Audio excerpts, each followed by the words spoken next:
সহযোগিতা করব। সম্মানিত সুধী, আজ অমর 21শে ফেব্রুয়ারি, আমি কি তোমাকে বলিতে পারি?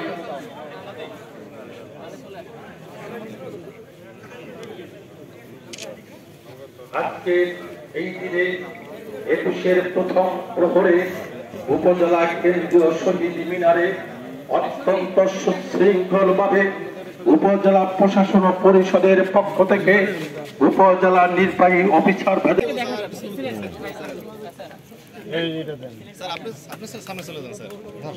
সম্মানিত সুধী, উপজেলা প্রশাসন পরিষদের পক্ষ থেকে পুষ্পস্তবক পরে সাথে সাথে মুক্তিযোদ্ধা কমান্ডের পক্ষ থেকে পুষ্পস্তবক অর্পণ করবেন।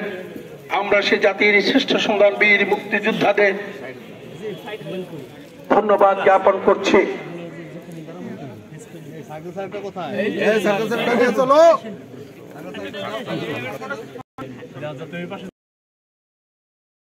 ভাষা দিবস বা 21শে ফেব্রুয়ারি বাঙালির জাতির এক অবিস্মরণীয় দিন।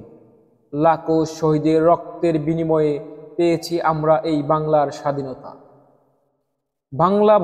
বাংলা ভাষা হিসেবে অর্জন করেছি 1952 সালের 21শে ফেব্রুয়ারি তীব্র আন্দোলনের মাধ্যমে আমরা এই অর্জন নিজেদের করে নিতে পেরেছি। সর্বশেষ 1999 সালের ইউনেস্কো কর্তৃক 21শে ফেব্রুয়ারি আন্তর্জাতিক মাতৃভাষা দিবস হিসেবে ঘোষণা করা হয়। তাই এখন এই 21শে ফেব্রুয়ারি আন্তর্জাতিক মাতৃভাষা দিবস শুধুমাত্র আমাদের বাংলাদেশে নয়, সারা বিশ্বে এই আন্তর্জাতিক মাতৃভাষা দিবস 21শে ফেব্রুয়ারি পালন করা হয়। প্রত্যেকেই বাংলাদেশ সহ বিশ্বের বিভিন্ন দেশে এই দিবসটি পালন করা হচ্ছে।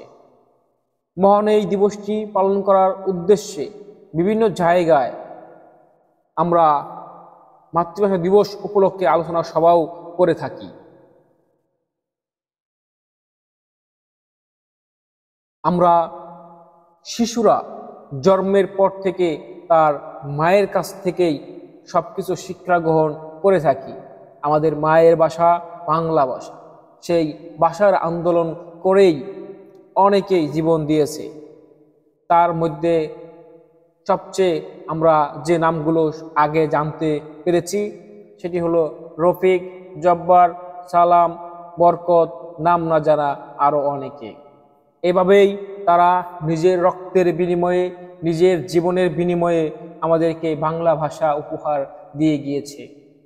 পূর্ব পাকিস্তান এবং পশ্চিম পাকিস্তান দুটি দেশের মধ্যে অনেক পার্থক্য হয়ে গিয়েছিল। ঠিক সেই সময় 1952 সালের এই দিনে বাংলা ভাষাকে বাংলা ভাষা হিসেবে রাষ্ট্রভাষার করার দাবিতে বিশ্ববিদ্যালয়ের ছাত্ররা রাজপথে নেমেছিলেন।